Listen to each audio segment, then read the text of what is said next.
अभी आर्य कुमार रोड मछुआ टोली में नगर निगम के गाड़ी ने मोटरसाइकिल सवार के ऊपर गाड़ी चलाया। मौके पर ड्राइवर के साथ बैठे स्टाफ को स्थानीय लोगों ने पकड़ा और ड्राइवर गाड़ी लेकर फरार हो गया। अभी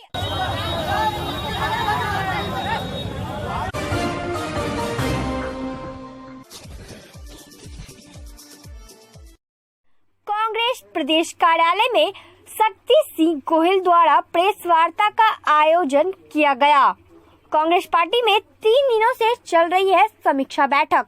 प्रेस कॉन्फ्रेंस में मदन मोहन झा, सदानंद सिंह, अखिलेश सिंह मौजूद रहे। प्रेस वार्ता में कहा गया कि विदेश नीति पर कांग्रेस ने कभी राजनीति नहीं की है, सरकार का समर्थन किया है। हमेशा कांग्रेस राष्ट्र के हित को दल के हित से ऊपर रखती है। चाइनीज ऐप बंद कर वाहवाही मत लूटिए। मोदी एक सर की जगह 10 सर लाने की बात करते हैं, वह क्या हुआ? हम चाहते हैं चुनाव हो, मगर चुनाव में किसी को कुछ खतरा ना हो, उसका भी ध्यान रखना बहुत जरूरी है। वर्चुअल रैली सिर्फ बीजेपी कर पा रही है। सभी पार्टियां चुनाव रैली कर सके, वह व्यवस्था चुनाव आयोग करे। लोकसभा चुनाव हमारे लिए एक सबक था। हमें जानकारी मिली कि कहां पर हम गलत हैं। गलतियों से हमें ज्ञान मिला है और उस गलतियों को दोबारा दोहराया नहीं जाएगा। कांग्रेस महागठबंधन के तमाम घटक दलों के साथ आगे बढ़ेगी। समय आने पर अपनी बातों को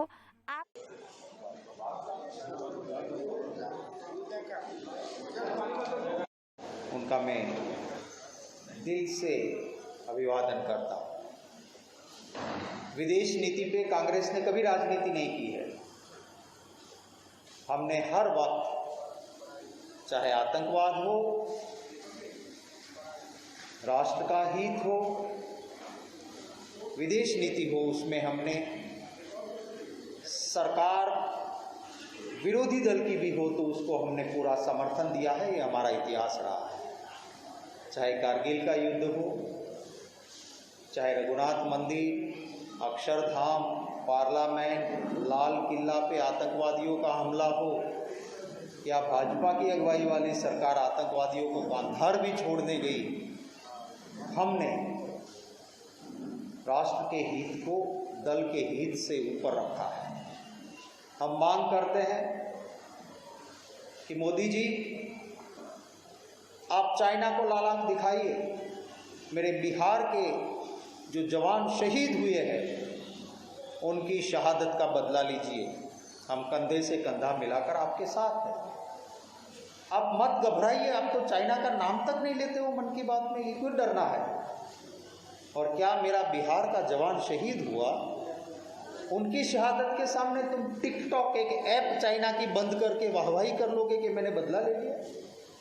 आप तो एक सर का 10 सर लाने की बात करते थे, तो 20 के 200 हुए। 200 ले आइए, नहीं तो कम से कम 20 तो मारिए उनके। हम साथ हैं आपके।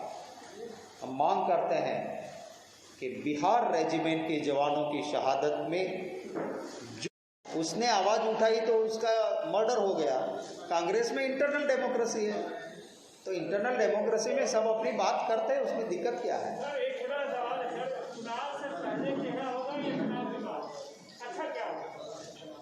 वो सबके साथ सबका ओपिनियन लेके जो अच्छा होगा हमारे लिए वो करेंगे। तो पार्टी टूटेगी नहीं। बहुत कोशिश हुई है, मेरी पार्टी एक है। मुझे मेरे विधायकों पे, मेरे नेताओं पे भरोसा है।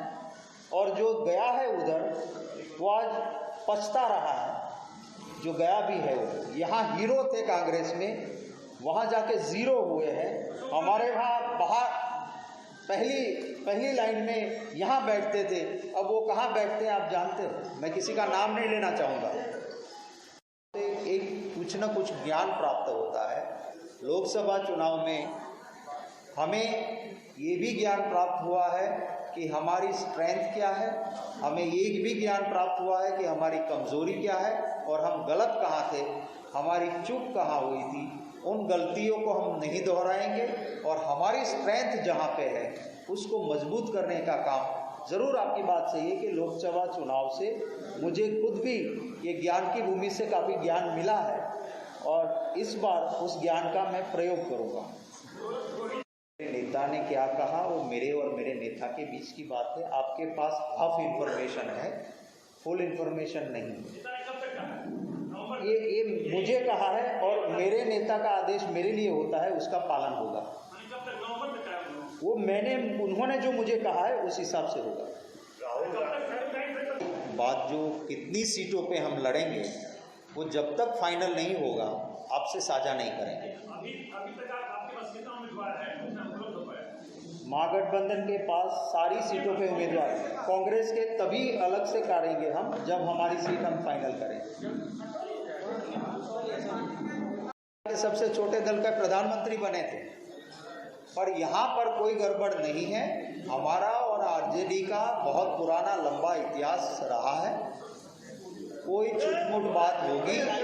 आप पार्लियामेंट के वक्त भी कह रहे थे कि टूट गया, कुछ नहीं टूटा था। इस बार भी मैं आपको कहता हूँ कि आपकी हेडलाइन गलत साबित ना हो, इसलिए आप भी ये लिखिए कि हमारे वहाँ कोई प्रॉब्लम नहीं है, ताकि आपका जर्नलिज्म भी सही रहेगा। मैंने जर्नलिज्म किया है, इसलिए एज एक जर्नलिस्ट ब्रदर के नाते आपको कह रहा हूँ कि ये ज़रूरत नहीं है ऐसी हेडलाइन करने की जिसमें दम ना हो।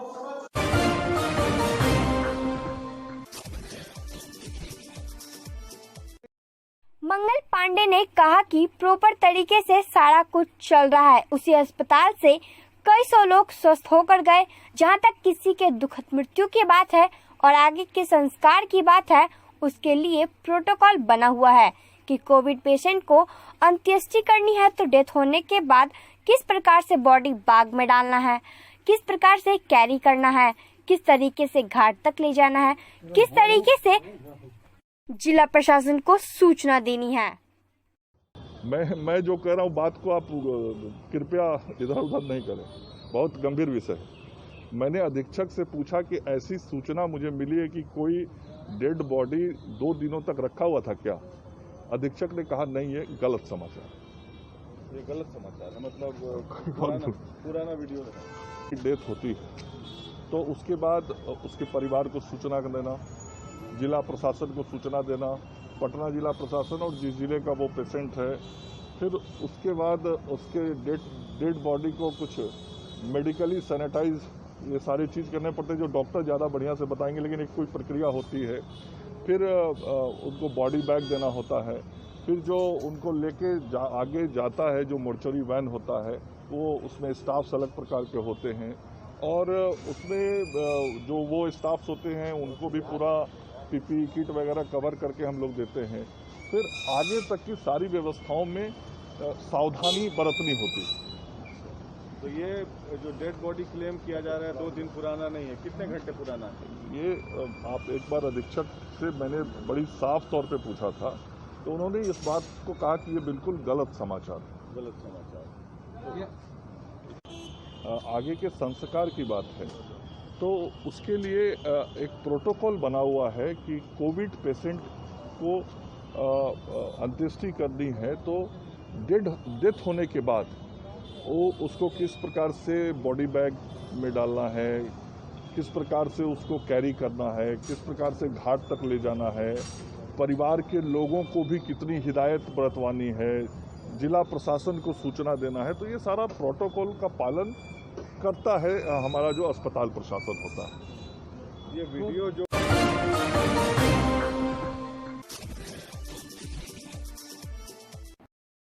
बीएसएस प्रदेश अध्यक्ष डॉक्टर यादवेंदु रणधीर ने प्रेस वार्ता कर कहा कि चुनाव आयोग ने जानकारी दी कि हमारी तैयारी हो चुकी है। बिहार विधानसभा चुनाव समय से कराएंगे। चुनाव आयोग मौजूदा सरकार के हाथों की कठपुतली हो चुकी है। इतनी बड़ी त्रासदी कोरोना महामारी जिससे पूरी दुनिया त्रस्त है, इसका असर न तो इस निरंकुश सरकार पर है और न ही चुनाव आयोग पर। फिर भी चुनाव करानी है तो चुनाव कराने की रणनीति ये होनी चाहिए कि ईवीएम के जगह पर बैलेट पेपर का इस्तेमाल हो। ईवीएम में वोट करने के लिए सभी वोटर को स्विच बटन को छूना पड़ेगा, जिससे कोरोना संक्रमण बढ़ने का खतरा बना रहेगा और बैलेट पेपर से संक्रमण का खतरा कम रहेगा। चुनाव आयोग ने कहा कि प्रत्येक बूथ पर 1000 वोटर वोट डालेंगे। ये तो पहले से इस जगह पर 500 वोटर का बूथ होना चाहिए। कल ही केंद्र सरकार के मानव संसाधन मंत्री जी ने 9 से 12 तक के सिलेबस में 30% की कटौती की है। ठीक महामारी की वजह से समय पर पढ़ाई नहीं होने के कारण सिलेबस में कटौती किया गया, पर यह पॉलिटिक्स के धर्मनिरपेक्षता के हिस्से को ही बाहर कर दिया गया। बच्चों को हमारे देश की मूल बातों की जानकारी से ही दूर कर दिया जा रहा है। आप समय से कराएंगे, सही बात है, लेकिन हमारी जो बिहार और पूरे देश की जो कोविड-19 कोरोना महामारी के संक्रमण की जो स्थिति है वो बहुत ही दयनीय है। आप भी जो है सरकार से जुड़े हुए हैं, आपको इस चीज को देखते हुए चुनाव के तारीख को तय करना होगा। जब तक हम लोग कोरोना संक्रमण से मुक्त नहीं हो जाते हैं तो क्या चुनाव कराना आपके लिए बहुत ही असंभव है। आप जिस तरह से कह रहे हैं कि हम तैयार हैं और हम समय से चुनाव कराएंगे, आप वही फिर जो है वोटिंग मशीन ईवीएम के द्वारा कराएंगे। ईवीएम मशीन में एक बटन होता है जिसको हम दबाते हैं तो फिर मेरा वोट संपन्न होता है। जब बटन दबाएंगे तो सारे लोग एक ही बटन को दबाएंगे, उससे हर हाल में कोरोना संक्रमण को बढ़ने की आशंका बनी रहेगी। इसलिए हम चाहेंगे कि हम आपसे गुजारिश करेंगे कि चुनाव जो है वो बैलेट पेपर के द्वारा कराएं, उससे कोरोना संक्रमण बढ़ने की जो है आशंका कम रहेगी। दूसरी, बिहार केंद्र सरकार के मानव संसाधन मंत्री के द्वारा कल ही जो है 9 to 12 का सिलेबस 30% कम कर दिया गया है। समय गुजर चुका है, छात्रों को के पास भी समय कम है, इसलिए आपने 30% जो सिलेबस कम किया तो ठीक है, लेकिन सिलेबस से आप धर्मनिरपेक्षता को बाहर कर दिए हैं। क्या आप करना चाहते हैं देश में? देश में जो है हमेशा जातिगत कम्युनिज्म की लड़ाई करवाना चाहते हैं। हमारे बच्चे जब तक जानेंगे नहीं कि धर्मनिरपेक्षता क्या है तो उनको आगे की जिंदगी में बहुत सारी दिक्कतों का सामना करना पड़ेगा। इसलिए धर्मनिरपेक्षता का सिलेबस में रहना जरूरी है। और भी कुछ चीजें हैं जिसको कि 30% में आप अलग कर सकते हैं। तीसरी बात कि कोरोना महामारी जिस तरह से फैल रही है, आपने अनलॉक डाउन कर दिया, 1 भी किया, 2 भी किया, किस हिसाब से किया?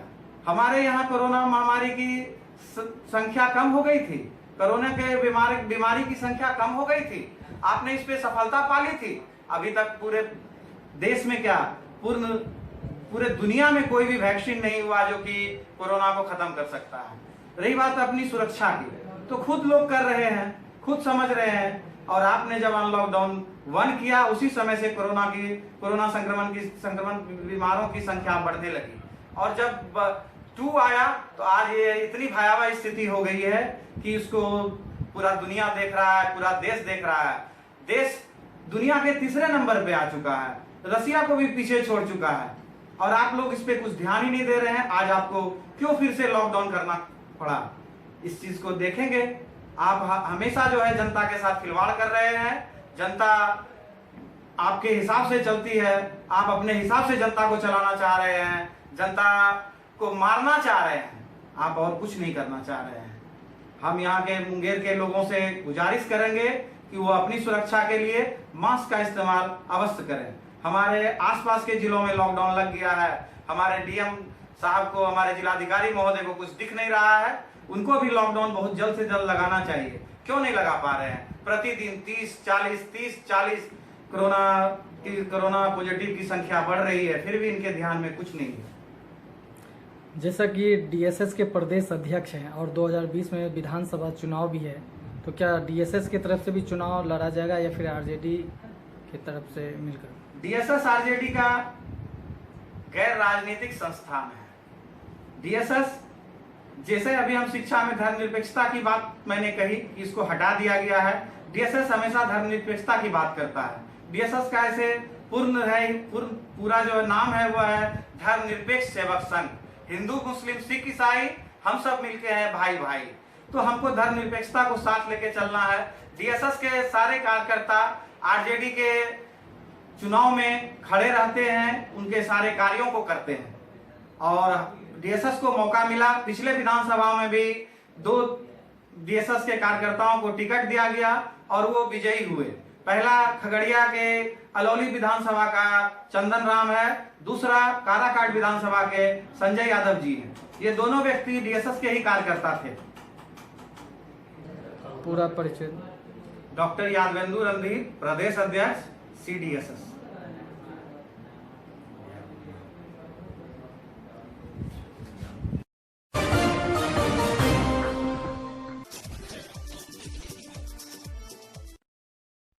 समस्तीपुर प्रखंड के शंभूपट्टी पंचायत के वार्ड नंबर 1 में विभा देवी के द्वारा बेटी बचाओ बेटी पढ़ाओ अभियान चलाया गया, जिसके तहत गरीब लड़कियों को मास्क, कॉपी, कलम देकर प्रोत्साहित किया गया। विभा देवी ने बताया कि लॉकडाउन में स्कूल कोचिंग बंद होने के कारण लड़कियां पढ़ नहीं पाती है, जिसको लेकर आज हमारी ओर से कॉपी कलम देकर प्रोत्साहित किया गया। मौके पर रीना सहनी, रीता पासवान, संकुति देवी, लुखिया देवी, मधुबाला सिन्हा, आनंद मोहन, मोहम्मद फिरोज, राहुल कुमार, आलमगीर उर्फ मुन्ना आदि लोग उपस्थित रहे। पढ़ाओ का इस अभियान हम लोग अपना गाँव में इस जागरूकता को भी हम चलाते हैं। आज टीवी हम उनके तरफ से कॉपी कलम दिए गए। बचाओ बेटी बचाओ।